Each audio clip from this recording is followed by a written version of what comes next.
California's financial situation. He said today the state could be facing another budget shortfall and does not have the capacity for new spending. KCRA 3 Capitol correspondent Ashley Zavala joins us now with the details on how lawmakers and Governor Newsom's administration are responding. Ashley? Yeah, Lisa and Andrea, this is really the first look that we're getting on the state's financial situation heading into next year. It's meant to help guide state lawmakers and the governor with their #1 job, which is figuring out how to manage and spend your taxpayer dollars. And while the state right now has more cash coming in, better than expected, the legislative analyst indicated lawmakers and the governor have hurdles ahead. So today's Outlook said California's budget for the upcoming year is roughly balanced, but still facing possibly a budget shortfall of $2 billion.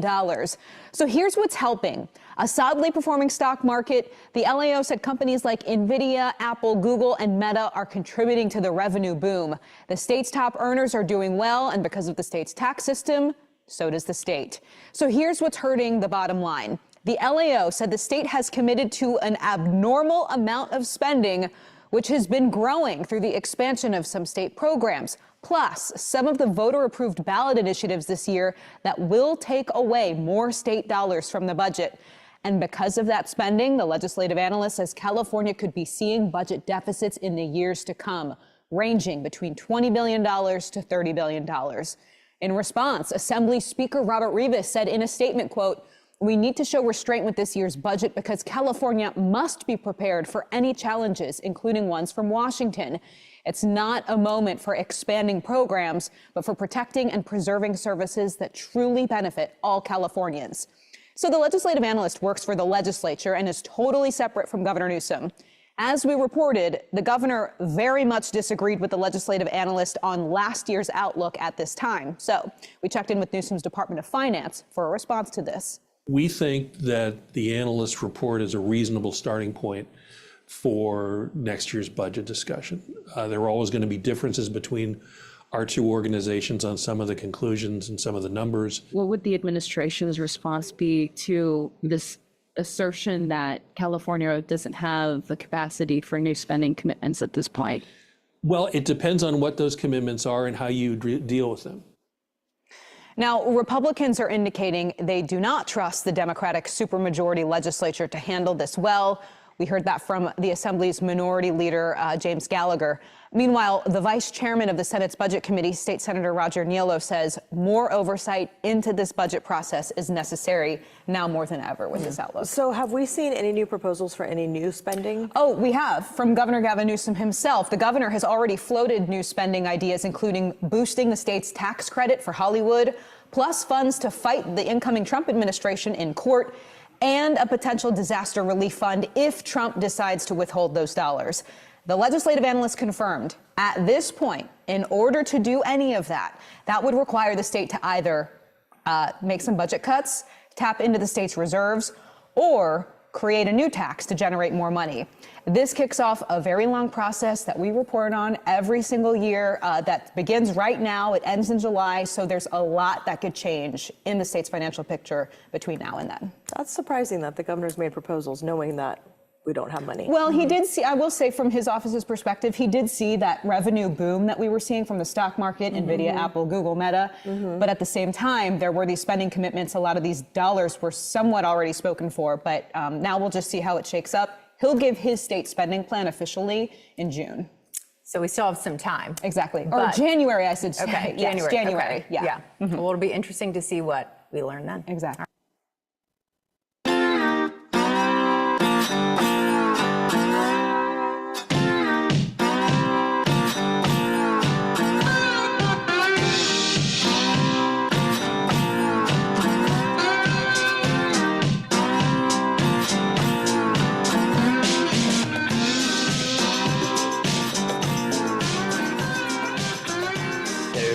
Funky slide guitar music that comes in every Sunday, maybe through Friday. Who knows how long we'll do this? You get so much stuff piled up on here. I don't get through it through the week, so I figured, well, we'll crank her up on a Sunday, see who we can thrash and trash on this Sunday, November 24th. You saw the big deal, and we'll get to some of the Trump stuff here in a sec. But Newsom has made a catastrophe out of California. And you just heard the budget deficit. Remember that $97 billion surplus we had was phonier than a $3 bill. That's the sad thing we have to deal with. That unemployment fraud, now that Trump's in, I don't think he's going to forgive it like the Harris-Biden administration was planning on doing. So we're in a largesse amount of El Trouble, as they say, in River City.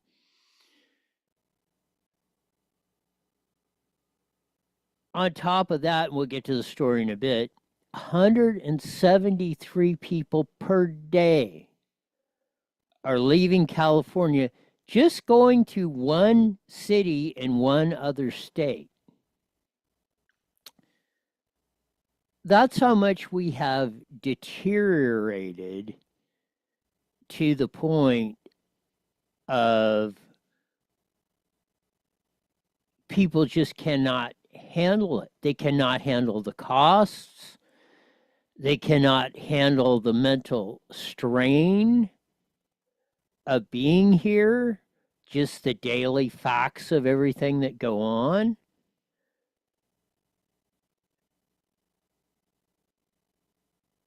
It's madness by far. And there seems to be little, if any, relief in sight.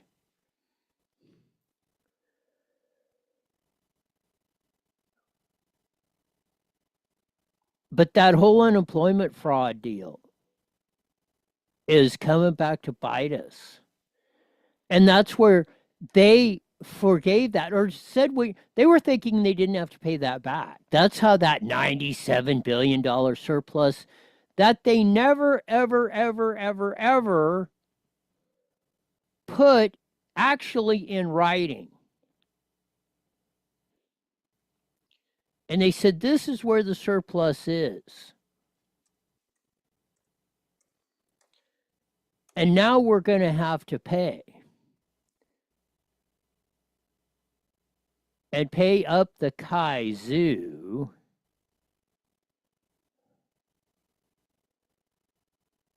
going forward. Because, man, this stuff is not going to quit. We got the $1 a gallon plus tax increase.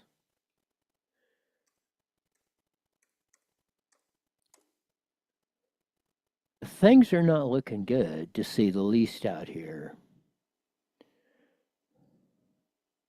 And that's probably putting it very mildly.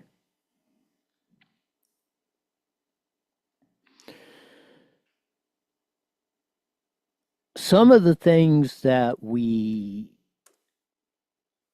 have to get to, and I want to read the story by Dan Walters. Here it is, headliner, getting close. 165 billion revenue error continues to haunt the California budget.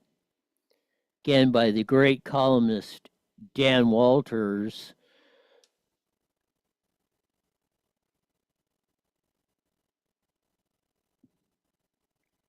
Welcome to California. History will, or at least should, see $165 billion in revenue estimates as one of California's most boneheaded political acts. That's coming from Dan Walters. He's using ditch bank okie hillbilly language. That's the way I would write it or say it. Happened in 222, the state was emerging from the effects of the COVID-19 panic. Governor Newsom's Department of Finance, based on One short-term spike in income taxes projected that revenues from the state's three largest sources would remain above $200 billion a year indefinitely. Here you go. All of y'all that have been preaching or believing the tax the rich fallacy, and it's a flat fallacy. This is what drives California. Does great when times are booming or when they were throwing COVID bucks all over the place. It kills it when they're not. When the economy goes down, when interest rates come up, and even though home prices are up, home sales are not. They're in the tank. We have such a short supply. It's keeping the prices artificially high. In the meantime, they're not getting those capital gains because the total overall sales, which should be about 3 times what they are now, are not. Newsom then declared that a budget had a $97.5 billion surplus, although that number never appeared in any documents. Remember, they were Newsom was all over $97 billion surplus. Never put it in writing. Never said this is how it rolls out.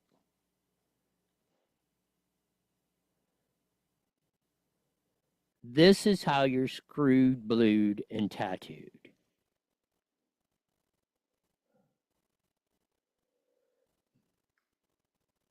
Reading more from, no other state in American history has ever experienced a surplus as large as this. Newsom bragged as he unveiled the 2022-23 fiscal year budget that topped $300 billion. Of course, then they started peeling it back, or that 2 years later, buried in the fine print, the deficit-ridden 2024-25 budget acknowledged that sales taxes and personal and corporate income taxes would fall well short of the $200 billion a year projection, estimating $165 billion shortfall over 4 years. That's over $40 billion. So really, they're projecting, instead of 200 plus a year, 160 billion coming in over the next per year for the next 4 years. $40+ billion short.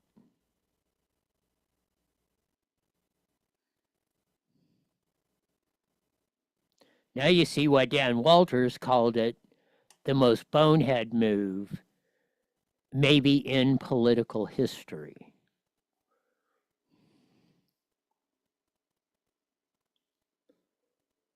No amount of gimmicks, no amount of this, no amount of smoothing. Nothing is going to take care of this. The Legislative Analyst's Office, grim outlook, coupled with the more conservative bent of voters, has shown in this much election present a political dilemma for the governor as the legislature oriented toward expanding government. No. Haven't you heard of the Department of Government Efficiency that's going on in the federal government? And we'll get to the polling on that, of what people think of that. But I can tell you they're going Viva la Trump. They're getting ready to catch the garbage cans out. They're getting ready to fire up the garbage trucks. They're getting all the empty cans ready. They're getting ready to rock and roll because they're tired of this stuff. They're tired of it nationally. They're tired of it here. They're tired of it in California. Up the wazoo.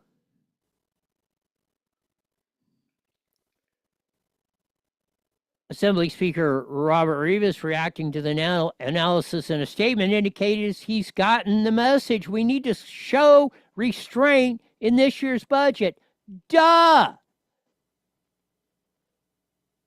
So, after 30, 40 years of assault on the ridiculous,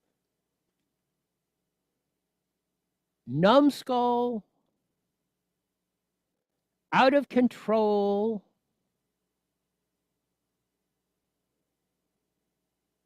legislature that we've had in California. Supermajority of left-wing kook Democrats, and they've run the state into the frickin' ground. They have tried to run the country into the frickin' ground. Oh, we're acknowledging we may have a little slight problem here. Further quoting Mr. Rivas, we need to show restraint in this year's budget. Restraint! You should be demanding that Elon Musk, Vivek Ramaswamy, and Ron Paul come over here and apply DOGE, the Department of Government Efficiency, to California. Not looking to expand government, we need to cut.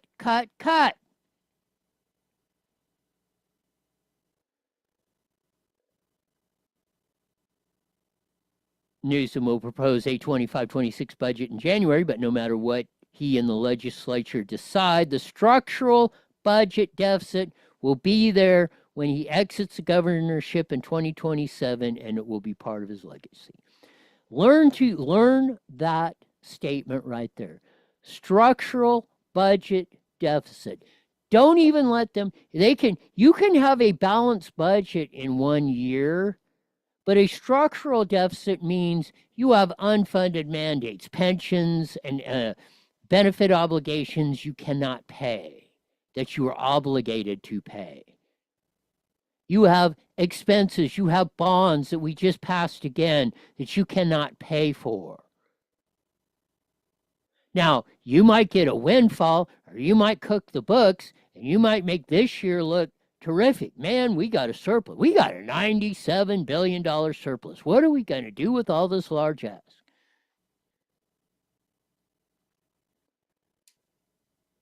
We now know it was phonier than ish. And will continue to be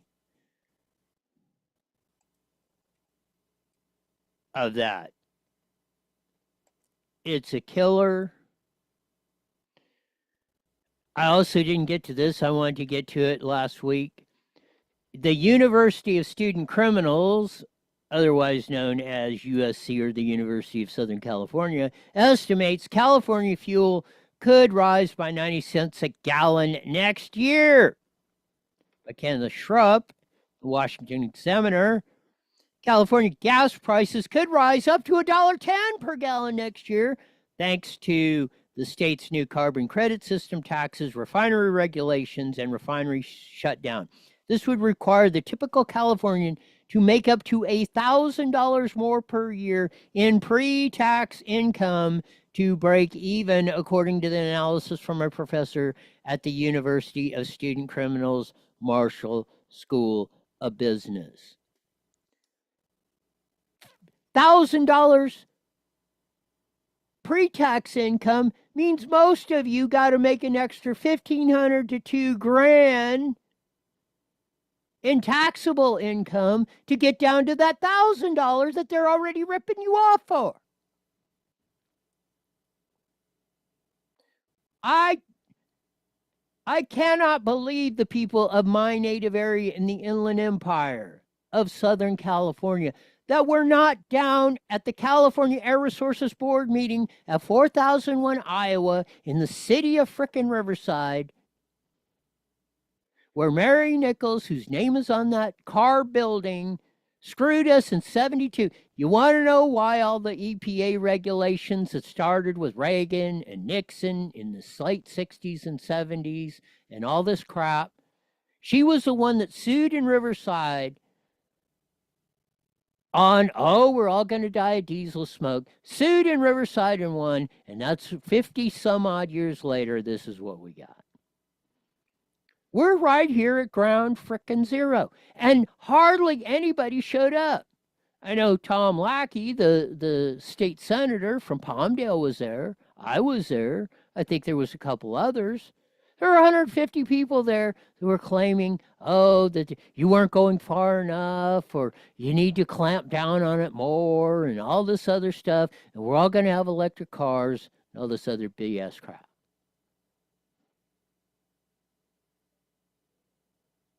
It should have been drill, baby, drill.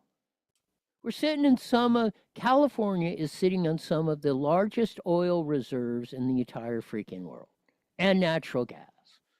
We only pump now 25% of the oil we burn every day. We could do 100. We could do 150%. We could be a net exporter of oil and natural gas. On top of that, we should have nuclear power plants from San Diego to Eureka. Electricity would be so cheap. In the summertime, you'd be keeping your house at 62 degrees if it was 130 outside.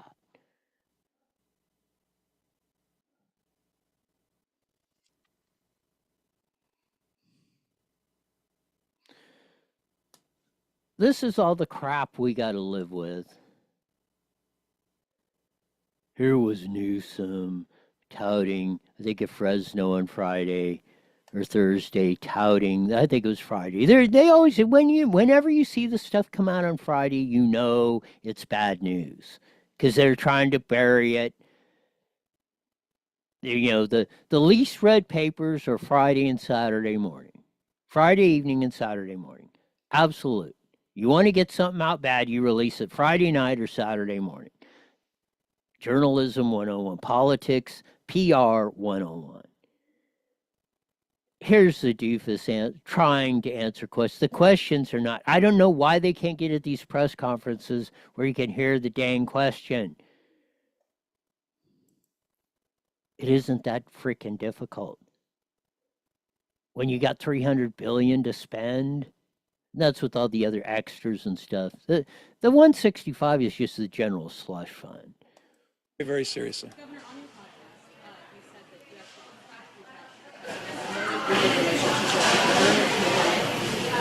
you spoken to him? I have not. Could you have called the special legislative session had you been able to get through to him sooner? Well, let me repeat what I said because I thought it was really important what I said. And I honestly, I think it's really important. And I appreciate you recognizing not only. Whenever you see this, and I recognize this, and that's a great question, and all this, and that, he's stalling. Anybody's stalling that's giving you that because they know you just hit them with a hard question. They don't want to answer it truthfully. So they're thinking, Bill Clinton was the greatest at this. You first every time of this. That's a great question. And, oh, how's your mom doing? I heard she was in the hospital lately. How did that surgery work out? Whenever you see this and this and this, you know the BS is coming. What I said on my podcast, Politicking. There it is. Oh, see what I said in my podcast, Politicking. See that look? He knows he's been caught. He knows he's trying to think of a weasel way to weasel his way out of the answering the question coming. But what we experienced with Donald Trump. We were working very collaboratively with Donald Trump. I was on the phone with him consistently. Late night, early morning, getting along, and he was assaulting and attacking this state, taking money from the people of the state of California, rolling back. Dude, California businesses are getting hit because you and New York, with your evil twin buddy Andy Cuomo, did not pay back the $55 billion. Practically every other state did. Practically every state has paid off the loans on the unemployment. You doled it out to people in Russia, China, Indonesia. And now we got to pay it back because those employers are getting hit, hammered. On that unemployment deal you see on your check that you don't realize it's going up and up and up, they're going to pass that cost around And the price of things are going to go up. It's called inflation. It's called businesses collect taxes for the government. They do not pay them. You pay them. You're going to get no raise. You're going to get fired. Your price of the goods and services you buy are going to go up because this guy is trying to blame it on Donald Trump when it was 1,047% his frickin' fault.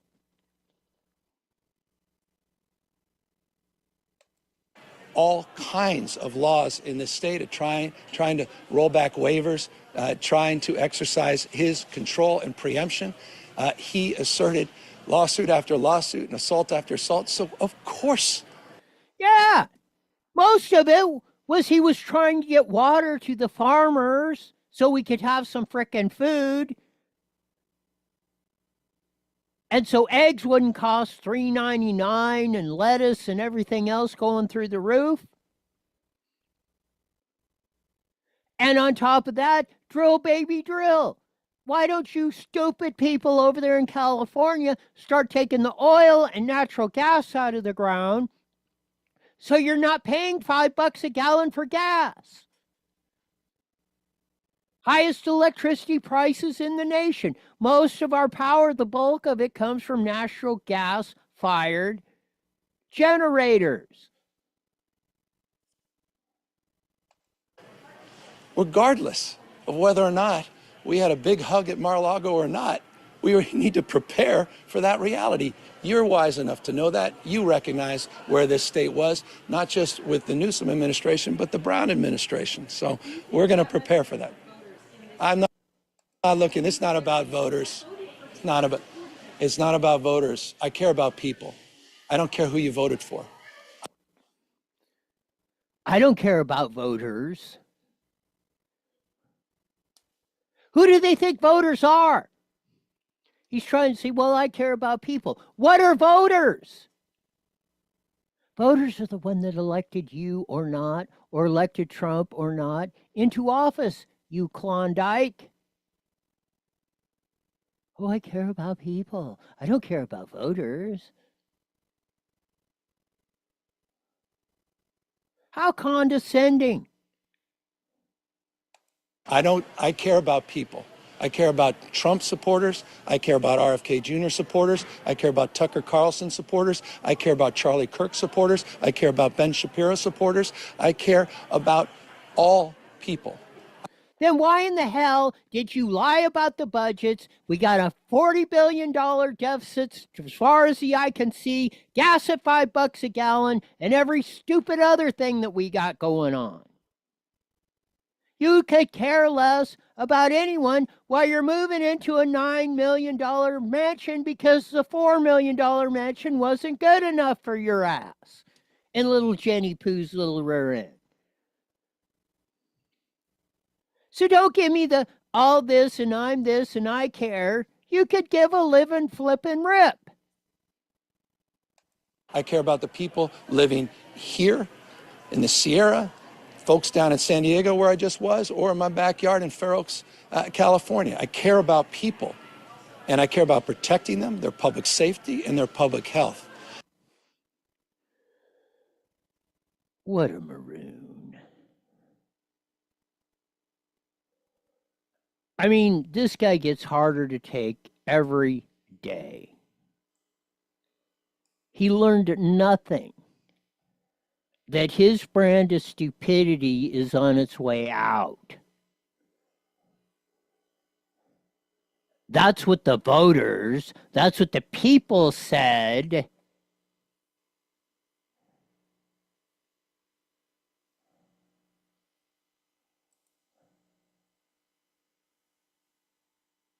I mean, for flipping, crying out loud.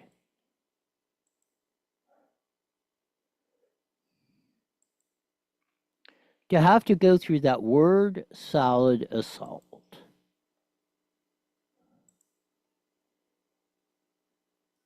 Time and time and time again. From that moron because this is what you got. Leaving California residents continue moving from the state in record numbers. Is there any question why?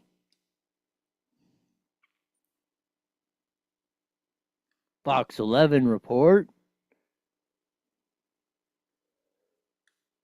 From the beaches to the mountains, mild weather, and endless sports and entertainment options, there's no place in the world quite like California. However, as the cost of living continues to rise and real estate prices are considered unattainable for most have sought life elsewhere as the exodus from the Golden State continues. Yeah. Even though we might have great weather and the mountains and Disneyland and everything else, you can't afford to go there. Even if you can afford the $5 gallon gas, then it's $100 plus just to get in the parking lot and maybe look at the mountain and the Matterhorn. You ain't even getting in the gate.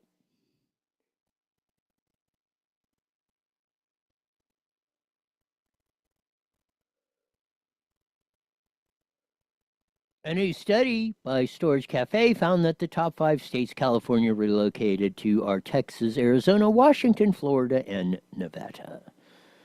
Not surprisingly, they're going to Florida, where that mean Ron DeSantis and your father-in-law told you to stick it up your ass, Gavin, and her daughter, and move to Florida because he couldn't afford the taxes and the stupidity of California, and gave money to frickin' Ron DeSantis. And Arizona's not even in the top 5 states. Look, Maricopa County, Phoenix. Most people in Southern California, the big destination has been Phoenix for years. For the past decade, an estimated 630,000 people moved from California to Arizona, which averages about 173 people a day, are just moving mostly to Phoenix, Arizona, where it's 130 frickin' degrees in the summertime.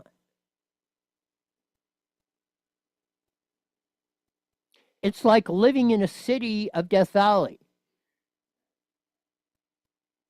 compared to living practically anywhere in Southern California.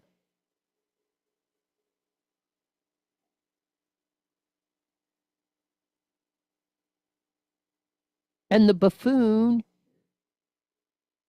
keeps talking about, oh, we're doing this and I care about people. Balderdash.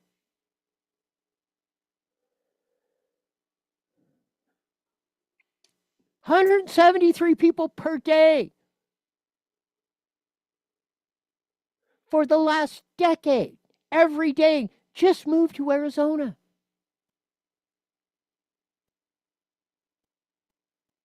And they're the second on the list of where people have moved to, behind Texas.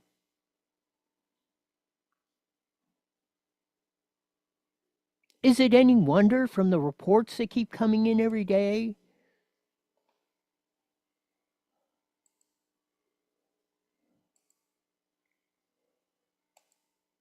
It's plain idiotic.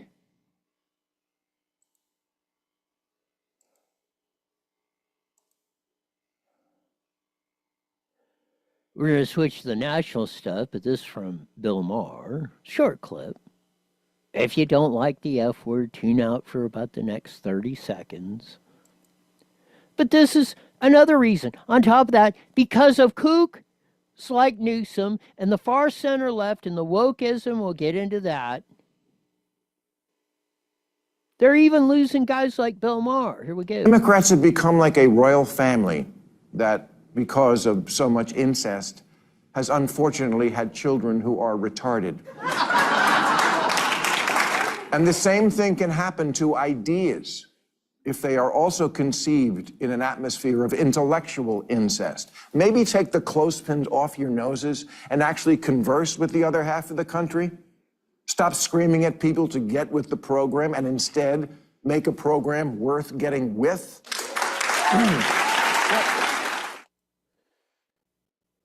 So yeah, Bill Maher's using the R word, retarded, because it's absolutely true. Bill Maher said it, not Hillbilly Roy. And that's why I insisted on using the word. I'm not calling somebody who actually has a mental capacity of it, but retarded means, as a pejorative, means, yeah, things are effed up. You're going the wrong way.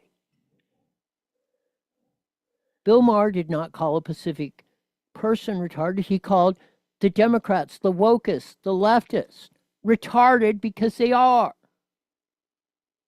Their policies are retarded. They are detrimental to every person living in the United States.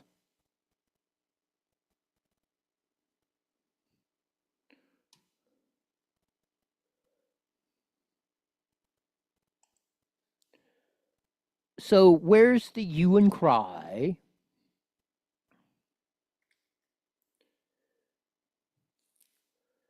Of this, the next big thing they're all panicked about is, that evil Tom Homan,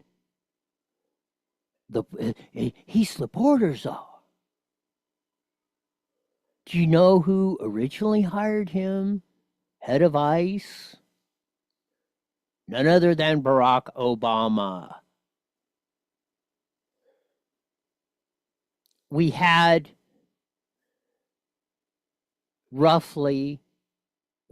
a stream of 24 years where we had 8-year presidents, starting with Bill Clinton. He deported almost 1 million. Then we had the 4 years of George W. Bush. He deported about 2 million. Then Barack Obama came in and he deported 3 million with Tom Homan. Now Trump's borders, bipartisan borders are. And the left and the loons are having a heart attack. This is what we posted on Newswire today. In 2015, President Obama gave Tom Homan a Presidential Rank Award as a distinguished executive. A Washington Post article at the time stated, Thomas Homan deports people and he's really good at it. So, Trump, and I don't remember the number he did in that, but he has to deport at least 4 million illegals by the time we get to his end of his term in 2028 to keep up with the trend, because he's got to add another 1 million more.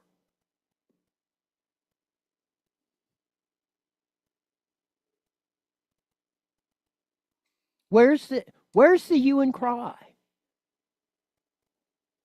Now they're just all panicked because Tom Homan's going to, and Trump's going to do, and he's going to deport, and he's going to separate families and all this other stuff. And all this, and the world's going to come to an end, and all this, and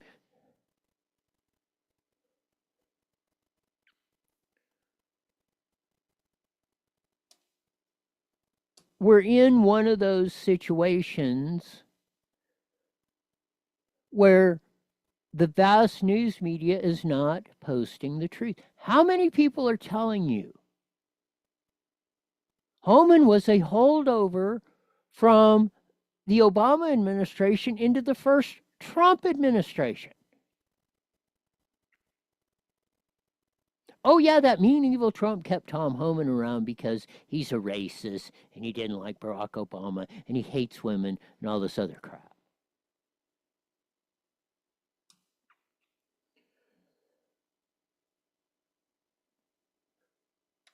This is how far down the stupidity ladder we have went. This is on Face the Nation today. We're going to play this little vignette. Here we go. News poll shows that 59% of Americans approve of how President-elect Donald Trump is handling the presidential transition. Trump has kept up a steady drumbeat of staffing announcements from his Mar-a-Lago resort in Palm Beach, Florida. Let's play that again. 1.5 to 1. They're supporting the evil Trump's transition. Our latest CBS News poll shows that 59% of Americans approve of how President-elect Donald Trump is handling the presidential transition.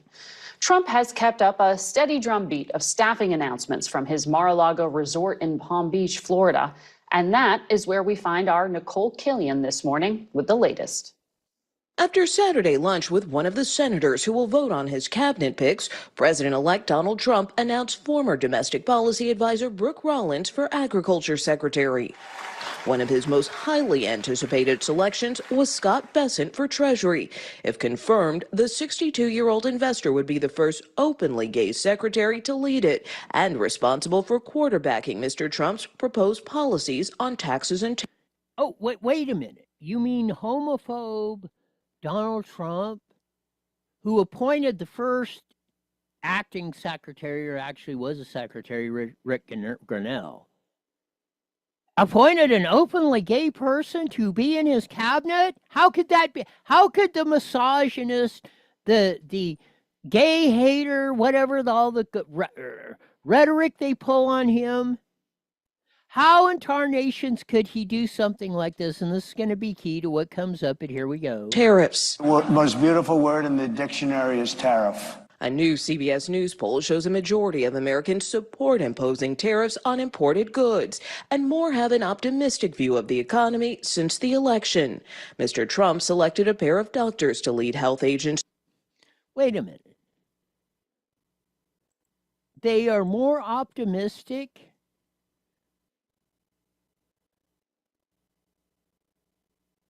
than October, when the Harris-Biden administration had the greatest economy in the world going? How could that be when the evil Donald Trump is in there? Former Congressman David Weldon has promoted debunked anti-vaccine views and is being tapped to lead the Centers for Disease Control. Food and Drug Administration pick Martin McCary critiqued vaccine mandates during the COVID pandemic. And Project 2025 architect Russ Vought plans to reprise his role as White House budget director. Oh, those anti-vaxxer, no mask wearers who are right! Who have been proven to be right. Oh, they're even people that followed the science are now as head of the CDC, and they're having a panic attack. And Russ Vought is back at Office and Management and Budget like he was in 2016 to 20 under Trump, and is coming back. Russ Vought is an A number one, has always been MAGA, has always been hawkish on cutting this spending and getting the Office of Management and Budget, and had them panicking 4 years ago, and this is why they cannot handle it. More from Face the Nation. Despite Trump's disavowal of the conservative policy blueprint. I have nothing to do with Project 2025.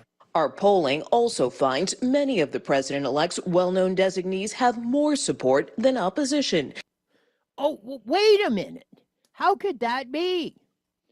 How could it be the evil Robert F. Kennedy Jr., the evil Tulsi Gabbard, the Russian agent Tulsi Gabbard,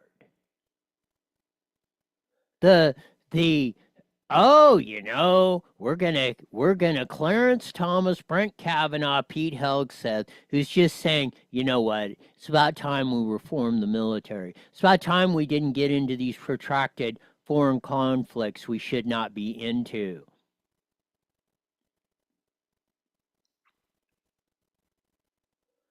Oh, the American people think they're good choices. Including Robert F. Kennedy Jr., Tulsi Gabbard, and Pete Hegseth.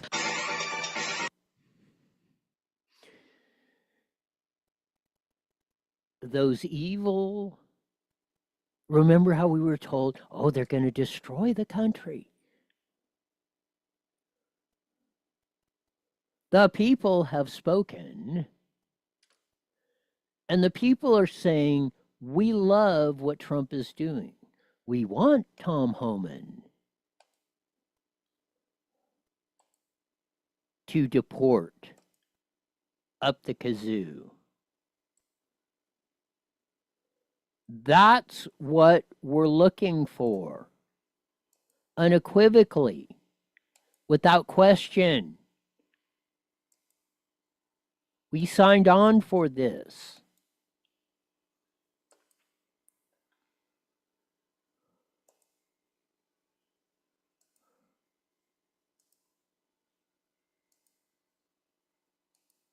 I mean, how much more can they try to spin this stuff?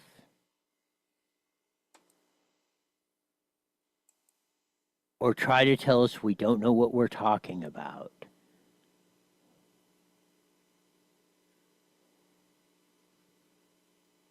That we're all completely nuts.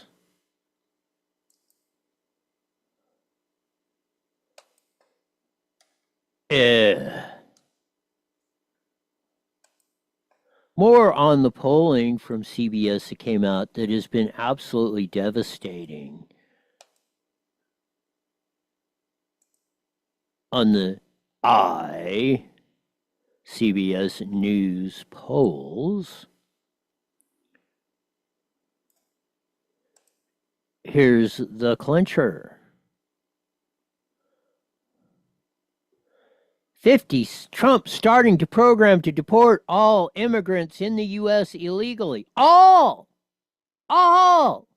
Not just, the criminal, not just the Lincoln Riley killer. All, almost again, 1.5 to 1 support, approve of deporting all illegal immigrants now. And we have the guy to do it, Tom Homan, who the Washington Post said when he was with the Obama administration was el excelente at deporting illegals.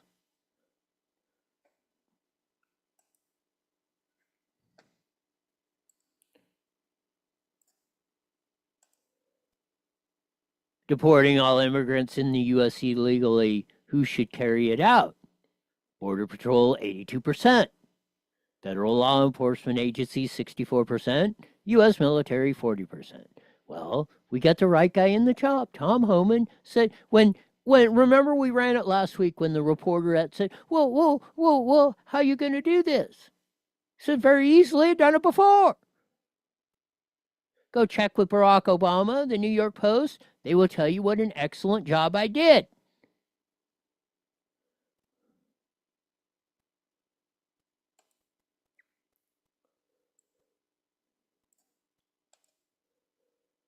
Trump will make food and grocery prices go down 44%, go up 35%, not change 21%. Vast majority, plurality of people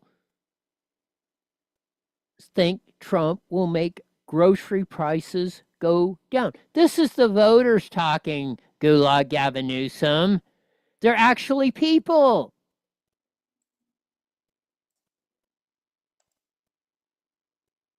Important for Trump to appoint people who speak their minds. 89%. 89%. That includes Republicans, that includes Democrats, that includes libertarians, that includes wokeologists, that includes abortion rights people, everyone. 89% have experience in the field agency they run, 86%. Have experience in Washington.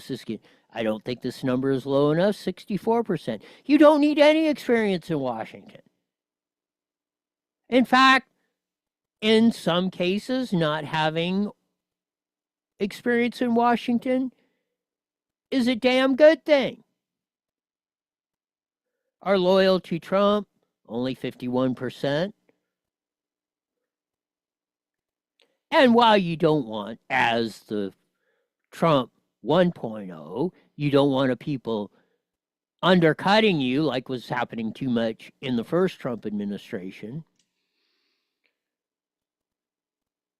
You have an obligation. If you don't believe in what the president is doing and you're a secretary or a staff or anything, resign.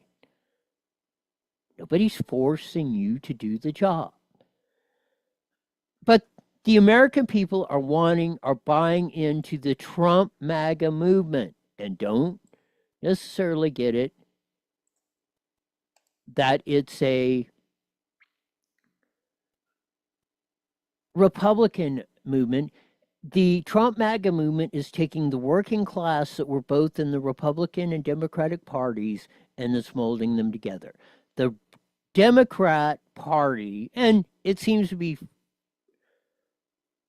congregating in the Republican Party, the Liz Cheneys, the elitists, the educated, snobbish, let them have the Democratic Party.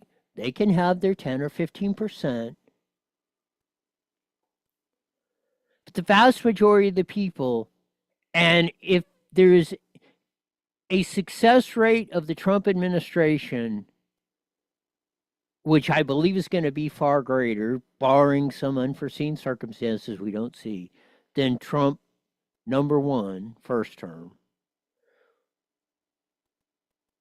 There's a big potential if we don't screw it up, all of us working together, it will be the vast working majority party is the Trump MAGA movement. They support Rubio. They support Robert F. Kennedy Jr. They support Pete Hegseth as defense secretary. They support Tulsi Gabbard as director of intelligence. And on down the line, the picks of Donald J. Trump, 60-40.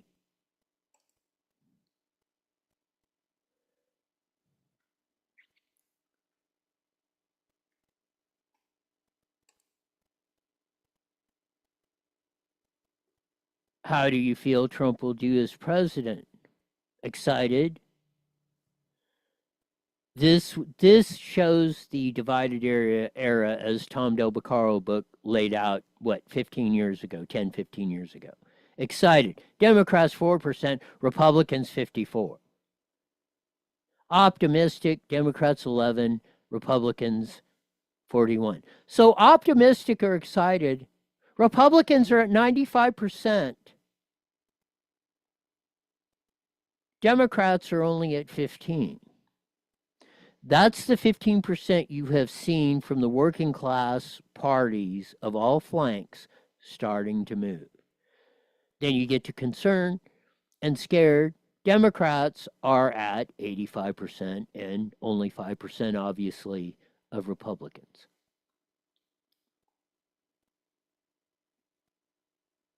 Of course, they don't say who the independents are, which constitute about a third or close to it of all the voters that Gavin Newsom says are not people.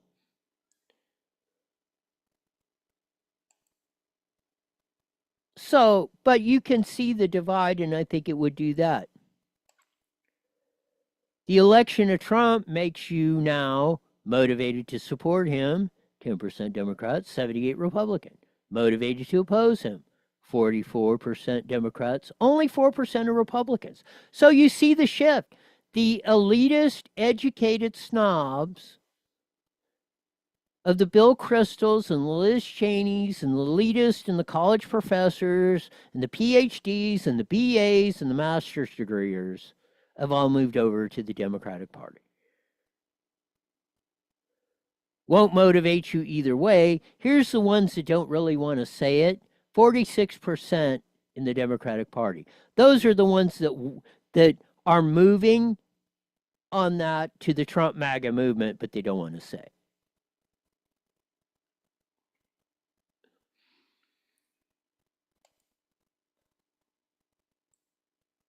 So here's that one again. Trump's handling of the presidential transition, 59 to 41%, 1.5 to 1 ratio, which is huge. Extraordinary. Off the charts.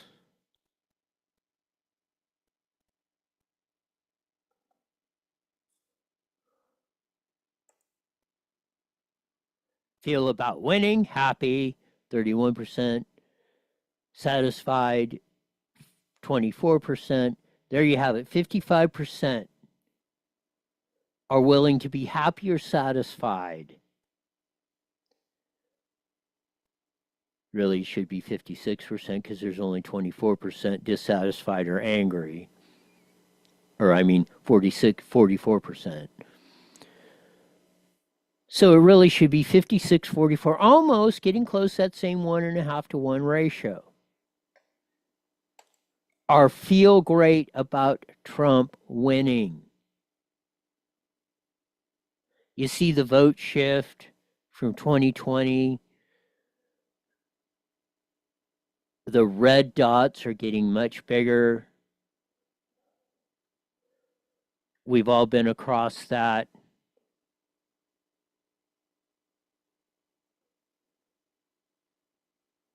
Again, this is all a latest poll from the Eye, CBS News poll.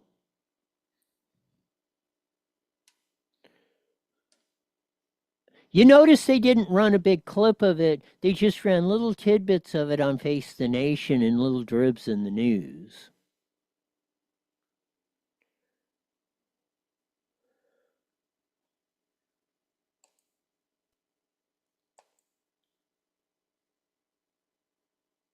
And this is another one, like Pete Hegseth, let me get it right, and a lot of people have said. Mark Mitchell of Rasmussen Reports, the big poller, put this out. Incredible. Donald Trump to kick out transgender troops out of the U.S. military. An executive order could be signed nearly the first day back in the White House, which would force 1,500 people out of their posts. It's just like the deal of Musk and Ramaswamy and Ron Paul of the Department of Government Efficiency saying, hey, we are going to, y'all are going to have to come back and fill up these office spaces that we're air conditioning and renting and staffing, and nobody's here because you're in your pajamas working at home. Well, you're going to have to come back to work. Oh, I'm not going to do that. Fine. You're fired.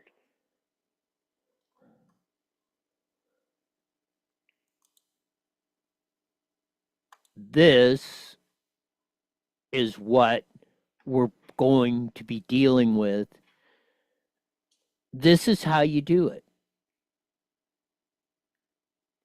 It's extremely crafty way of saying, okay, you don't want to, okay, we can eliminate you, you, and you, and you.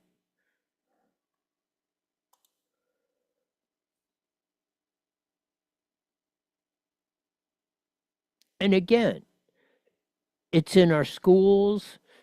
Okay, people, you're going to have to make a decision. We've at Riverside, Inland Empire, Moreno Valley been ground zero for this transgender and how it's screwed up the schools.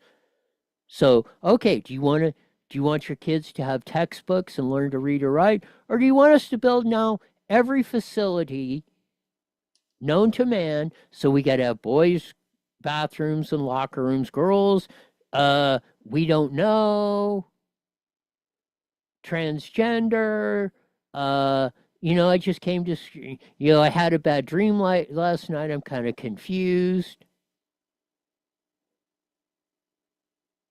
Or are we going to get back to the way things are be? XX does not equal XY. The famous chromosomes between male and female. There is a difference.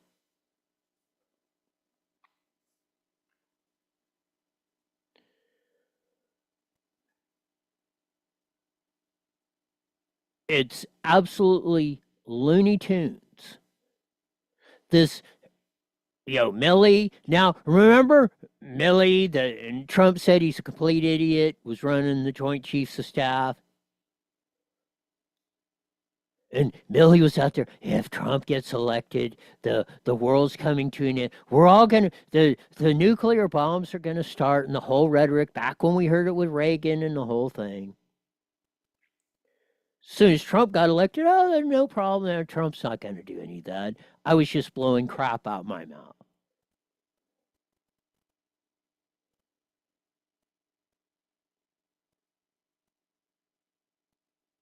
This is what we're dealing with all across the board.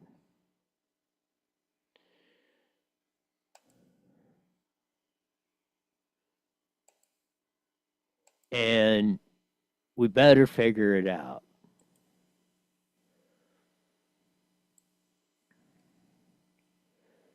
Even Bill Maher, and again, the salty language, so we're going to run through segments, so if you can't handle that, if you got sensitive ears, please tune out. But even guys like, very liberal Bill Maher is saying, and telling the Democratic Party, you're alienating almost everyone in the country trying to shove this stuff down people's throats. Here's Bill Maher from his last show that he's doing on whatever he does on HBO. I forget the name. Here, Scientific American, the magazine. I remember when it was around when I was grew up with it, yeah. Grew up with it. Yeah. Okay. Well, their editor had to quit. You saw this. Yeah, I heard about it because she expressed some opinions, right? Yeah. She expressed some opinions. Right, sure, but it sure didn't sound scientific. It didn't sound like the person I would want to be running Scientific American. Okay. It was a rant on Twitter. Okay, I could read it to you. It's really ugly. You know, I apologize to younger voters that my Gen X is so full of fucking fascists. Okay, I'm not. Okay, she blew a gasket right there. I'm not for. All right. Yeah. I'm not for cancer. No crap. She blew a gasket. And that's what Bill Maher's pointing out. Look at this. This is not, you know, we kind of disagree over the fine points of this. This is absolute frickin' psycho lunacy.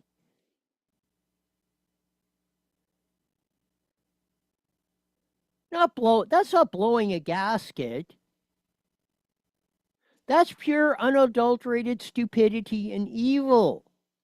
Canceling anybody on either side. Yeah. So but here's what I think is the scandal. What? This is in Scientific American. Yeah. Less than a year ago. Inequity between male and female athletes is a result not of inherent biological differences between the sexes, but of biases in how they are treated in sports. That's nuts. And it's Bill Maher is exactly right. That is nuts. We saw that last Thursday at Riverside Unified School District, where girls, if those of you that haven't seen it, girls had support girls sports on the front of their shirt. They had XX does not equal XY on the back of the shirt. And they were told they had to either turn the shirts inside out or change them because that was the equivalent of wearing the swastika. This is what's going on in our schools. We have the whole fiasco that broke out 10 days ago at Moreno Valley Unified. And all the drama that went worldwide. You have Bill Maher saying, this is nuts. You should. And I don't think they will. They're going to continue to destroy whatever semblance is left of the Democratic Party with this stupidity going on. And really, that's going to be sad because if you want to see what one party rule on the other side, let's not even take into account the Hitler, Stalin, Mao, Castro. Just look at California, who's been under one party rule almost exclusively for 10, 15 years, but pretty much for 3 decades. And Arnold Kennedy was not a Republican. He only had that on his ballot title. Just look at the lunacy. 173 people per day for a decade have moved to Arizona from California. Just Arizona. Where, like I say, it's 130 frickin' degrees in the summertime. Sure ain't scientific, and it's in Scientific American. And that's why the Democrats lost the election. It's true. That's exactly, excuse me, right. That's why the Democrats lost the election. We were told by Fauci and scarf-wearing Burks, oh, you get the vaccine, and oh, you're all going to die of COVID, and oh, if you don't mask or 6-foot distancing, you got to have 27 booster shots, and it was all BS. We were told to trust the science. This is in Scientific America magazine. They're saying, no, that you're denying that there are men and women is because you have a problem of denying a fact we have known since the recording of human frickin' history.